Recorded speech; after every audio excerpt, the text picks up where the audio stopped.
सिलसिला अगले आधे घंटे आपको रूबरू करवाएंगे देश और दुनिया की बड़ी खबरों से। सबसे पहले बात यूपी की। यूपी में आईएएस दुर्गा शक्ति नागपाल के निलंबन मामले में नया खुलासा हुआ है। समाजवादी पार्टी के नेता और यूपी एग्रो के चेयरमैन नरेंद्र भाटी ने कहा है कि उन्होंने महज 40 मिनट में एसडीएम दुर्गा शक्ति नागपाल को सस्पेंड करवा दिया। एसडीएम का सस्पेंशन ऑर्डर कलेक्टर के यहाँ रिसीव हो गया।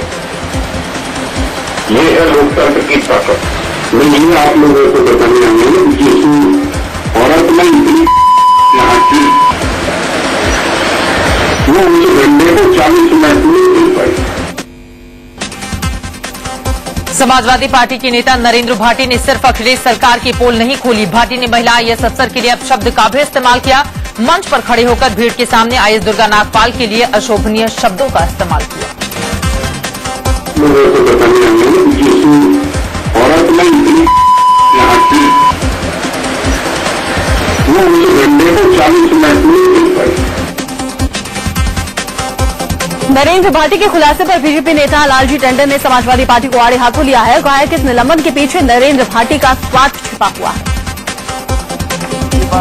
इस समाजवादी पार्टी के नेता में से भाटी जो है जो उन्होंने कहा है उससे तो ये बात साफ हो गई कि उसका सस्पेंशन हुआ नहीं है बल्कि कराया गया है और जिसे कराया है उसका कोई न कोई स्वार्थ है।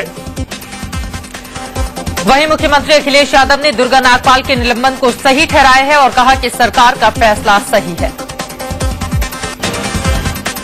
कहीं किसी तरह का सद्भावना या आपस में भाईचारे के खिलाफ या वातावरण को खराब करने का कोई प्रयास करेगा या किसी के काम से वातावरण खराब होता है तो सरकार उसके खिलाफ कार्रवाई करेगी और कार्रवाई हुई। आजम खान ने भी दुर्गा नागपाल के निलंबन मामले पर सरकार की ओर से सफाई दी है। विदिशा में एक इफ्तार पार्टी में उन्होंने कहा कि प्रजातंत्र में नौकरशाही को हावी नहीं होना चाहिए।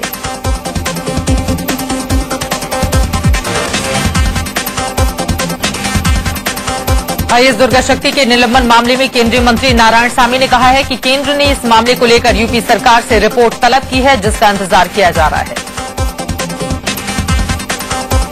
आईएएस दुर्गा नागपाल के निलंबन पर यूपी के बीजेपी अध्यक्ष ने लक्ष्मीकांत वाजपेयी ने कहा कि अखिलेश सरकार ने इसे प्रतिष्ठा का सवाल बना दिया है जो कि ठीक नहीं है।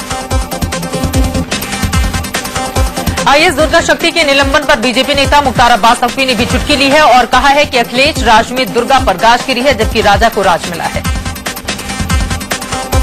उधर आईएएस दुर्गा शक्ति को डीएम ने क्लीन चिट दे दी है। डीएम ने सरकार को भेजी रिपोर्ट में कहा है कि दुर्गा नागपाल ने मस्जिद की दीवार नहीं गिराई बल्कि वो दीवार गांव वालों ने खुद ही गिराई थी।